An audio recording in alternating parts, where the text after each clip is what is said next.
Tengo todo lo que estaba en la receta. Un par de pastillas que, según me explicaron, no son más que unas vitaminas evolucionadas y varias botellas de Pedialite. El empleado que me las despachó me miró con cara de asco. La fila avanza lento. Pienso que tal vez Clara ya se despertó y al no verme se fue y no voy a volver a verla hasta el día de la graduación, donde seguro me evita porque, me guste o no, no nos conocemos. Pienso que tal vez debería llevarle flores o chocolates o ambos. Nunca he sido ese man que anda por ahí con una caja de bombones en forma de corazón bajo el brazo. Ese man me repugna, en serio. Es el mismo man que da serenatas con mariachis y sorprende a la novia con entradas para ir a ver a Maná. Un mal elemento. Ese man que ahora mismo está escogiendo una leyenda Hallmark que exprese con palabras lo que su corazón siente cada vez que tiene a su amada entre los brazos. Quiero vomitar. Educa, televisión para aprender. Presenta.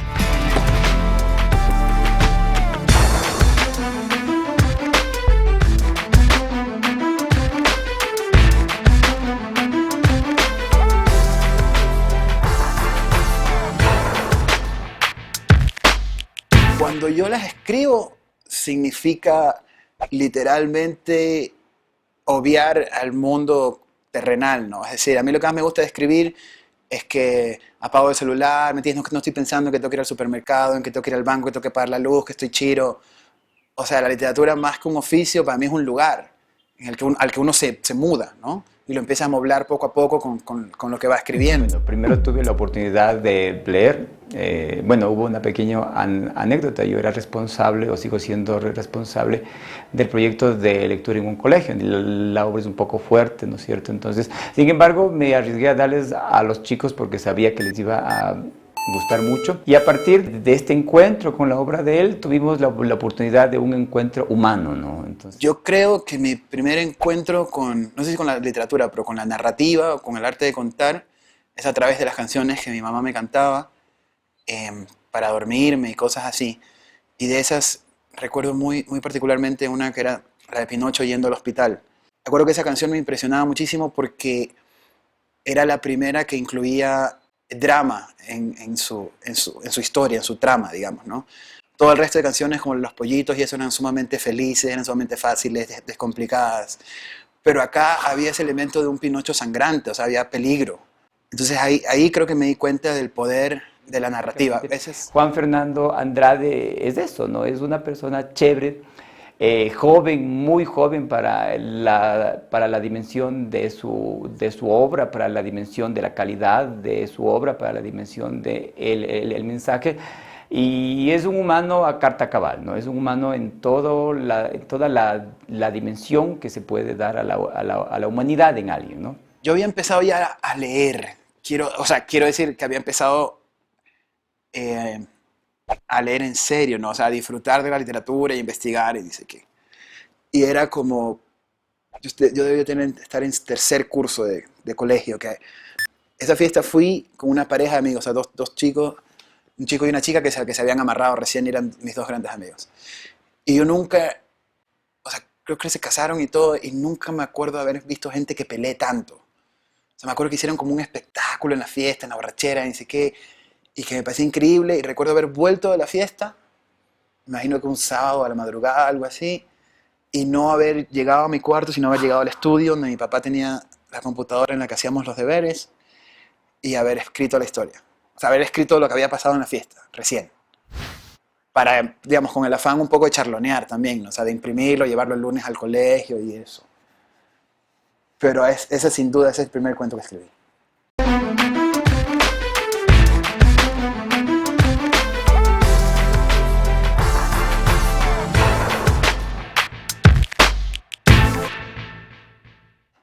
La pasión por contar historias yo creo que viene muchísimo antes de los libros, o sea, viene de vivir en una ciudad muy pequeña, en la que no había poco que hacer, o sea, digamos, G.I. Joe y Transformer y todo eso, pero en algún momento lo que hacía la gente es conversar. Entonces, en Puerto Viejo siempre fue como más bacán el que mejor contaba las historias. Y hay toda una tradición oral y de ingenio que a mí me parece increíble.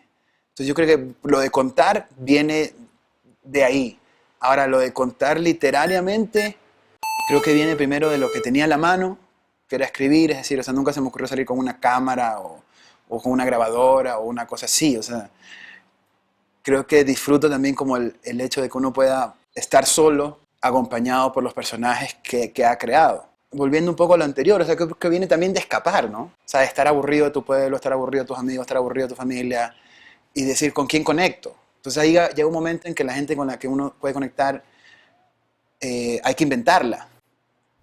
¿Ya? Entonces ahí como para estar un poco menos solo y más entretenido. La obra de Juan Fernando Andrade me parece, no diría como revolucionaria en términos de que bestia nos propone el cambio en la sociedad, sino más bien revolucionaria en el sentido de que rompe los esquemas que por lo general se plantean acá, ¿no? Juan Fernando Andrade como que se abre así, ¡pah! Entonces, en cuanto a la obra de él, yo creo que es revolucionaria en ese sentido. Para mí lo más importante en una historia es el personaje. De hecho, yo creo que el personaje es muchísimo más importante que la historia. Creo que si uno diseña o crea un personaje que pueda conectar con otra gente, o sea, que un lector pueda decir, este man es mi pana, o yo conozco a un tipo así, mi cuñado es así, mi papá es así, creo que un poco lo vas a seguir a donde sea, porque quieres hacerle compañía. Y el arte acompaña, o sea, los libros que más me han gustado a mí es donde he hecho amigos, ¿sabes? Es donde he conocido gente y he querido pasar con ellos una cantidad de tiempo X, que es la que dura su historia. Recuerdo que una de las primeras cosas que leí era una edición para niños de Tom Sawyer, que habrá durado, no sé, 20 páginas, son de esas cositas que te dan en sexto grado, no, antes. Y me encantaba porque me parecía que era un niño que podía hacer todo lo que yo no podía hacer. ¿Entiendes? Como que se fugaba de la casa y armaba barcos y tenía aventuras y yo estaba encerrado ahí castigado por tener malas notas. Pero mucho más allá de lo que le pase, yo quería, o de lo que le suceda, yo lo que quería era pasar tiempo con Tom Sawyer. ¿Me entiendes? Porque no conocía amigos así, porque no podía ser así.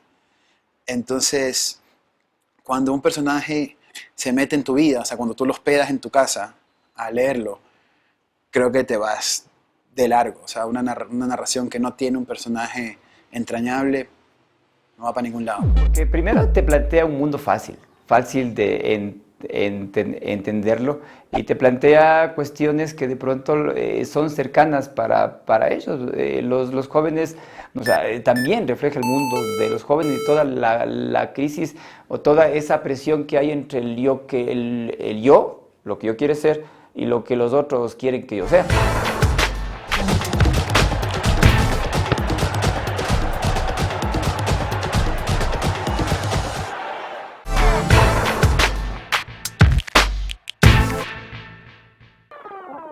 Me llamo Miguel, tengo 22. El resto está por verse. Esa es Clara. Se supone que somos amigos. Esto podría ser el principio de la historia, o el final. Me voy a casar. ¿Y ahora? Tranquilo, tengo un plan.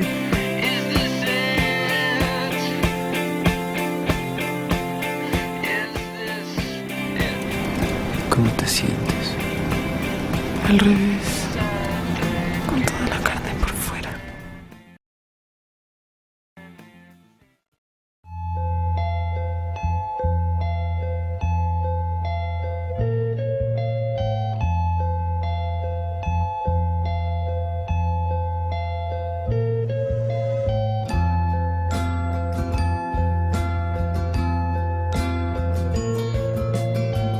Cuando Clara y yo estemos juntos, todo va a ser diferente.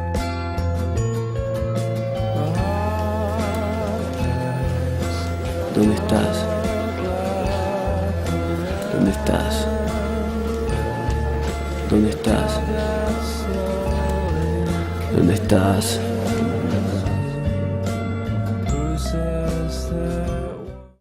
Mi novela se llama Hablas demasiado. La primera edición salió, si no me equivoco, a finales del 2009. Y se inspiró en un hecho, o sea, partió de un hecho autobiográfico, que es que yo llegué a Quito a estudiar y estudié administración de empresas. Hice un semestre de administración de empresas. En ese semestre me di cuenta que lo estaba estudiando porque tenía miedo, porque a uno lo crean con miedo, ¿me entiendes? Por lo menos en ciudades pequeñas como la mía, es como que uno podía ser, qué sé yo, abogado, ingeniero, doctor, y si no escogías una de esas profesiones cuya efectividad estaba probada, no, tu destino era la calle, la miseria, o sea, ibas a morirte de hambre, ¿no? Entonces empecé a escribir esta novela sobre un tipo que al graduarse de administración de empresas se ve enfrentado a una situación como muy común, que es heredar el negocio de su familia y, digamos, continuar con una vida que no es realmente suya. Es decir, si alguien quiere continuar con un negocio que ha tenido 3 generaciones, fabuloso. Pero la mayoría de gente que lo hace no lo hace por pasión. Lo hace en un momento por obligación y lo hace también por comodidad. ¿Me entiendes? Porque ya el negocio está hecho, porque el sueldo se lo van a dar, porque un poco tiene como que heredar una vida que su padre o su abuelo dejaron para él servida, ¿no? A mí eso no me interesaba, nunca me interesó. Pero a este personaje sí le sucedía, y es la historia de cómo se rebela. A mí lo que más me gusta de esa novela es que tuve la oportunidad de vengarme de todas las novelas que me habían hecho leer en el colegio, con las que no tenían nada en común. O sea, yo no sé, todavía los intelectuales se quejan de que la gente no lee, pero es que nadie en los colegios, o por lo menos en el colegio que estuve, nadie te enseña a amar los libros. O sea, todo el mundo te los enseña como algo aburrido y pesado. Me acuerdo que todas las lecturas importantes de mi adolescencia, que eran Cortázar, Bioy Casares, Edgar Allan Poe, todas yo las hice al margen de lo que te daban en clase, ¿no? O sea, nunca me encargaron leer eso. Entonces, aparte, yo quería un libro que me sirva para hablar como yo siento que se hablaba en la calle en ese momento, y que nadie escribía de esa manera. No sé si te ha pasado que coges un libro ecuatoriano y es como que la gente vive como en Madrid o en París. ¿Mentira? O sea, nadie tiene un cuarto, sino que todo el mundo tiene una pieza. Entonces esas cosas es como que... Y nadie habla como ecuatoriano, además. Y todos son inteligentísimos. Hay una escena donde hay un carnicero, y el carnicero es como que habla mejor que Shakespeare. Entonces yo quería un libro que rompa un poco con todo eso para mí, o sea, por placer mío. Porque uno debe escribir lo que quiere leer. Entonces escribí todo el libro en primera persona, con la voz del protagonista, que es de un tipo de 22 años. Entonces, claro, una voz así tiene que ser bastante informal, tiene que incluir malas palabras, tiene que incluir groserías y cosas, en el afán, creo yo, de que ese personaje se sintiera para el lector como un amigo. O sea, yo quería que la gente que lea el libro sienta como que un pana le está echando el rollo, ¿no? Y afortunadamente funcionó. De hecho, las veces que me he encontrado con gente que lo ha leído, y sobre todo con adolescentes que lo han leído en el colegio y eso, me dicen como, o sea, es el primer libro que me habla, o sea, el primer libro donde yo encajo. La contribución más chévere fue la capacidad de disfrute que un ser humano puede tener con esa obra. O sea, es una obra deliciosa, sublime.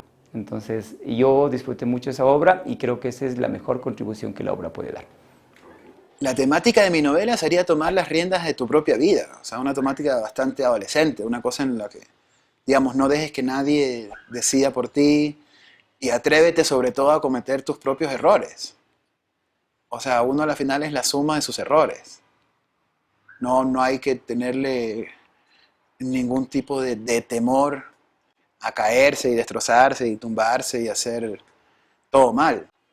Me parece que ese es como el mejor entrenamiento que uno puede tener para el futuro. Un consejo para un adolescente que quiere ser escritor. Basado en mi experiencia, le diría primero que no es ningún paseo. Es decir, que todo eso que uno piensa de la vida bohemia y libertina y arriesgada y aventurera,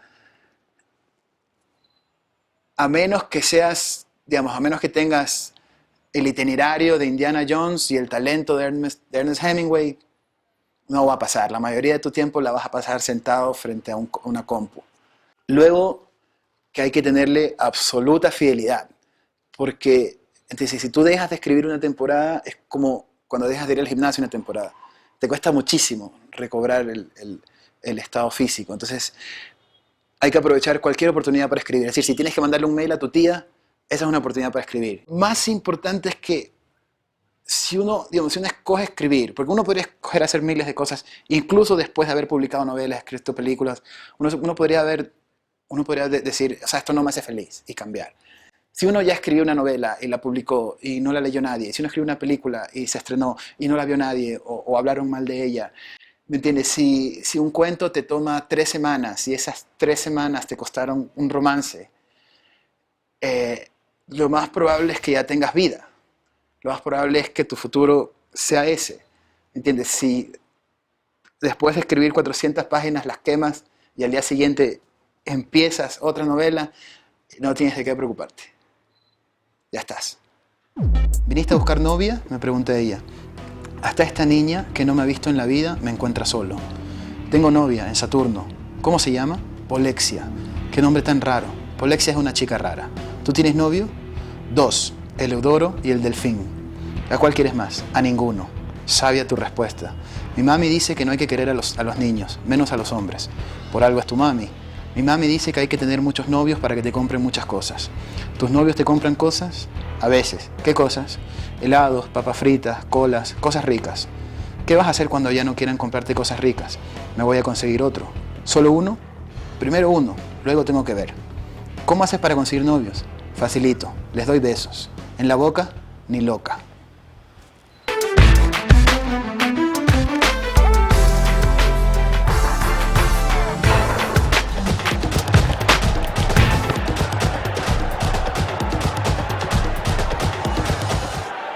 Clara, ¿a qué le cantas? Canto al instante de lo que me sucede.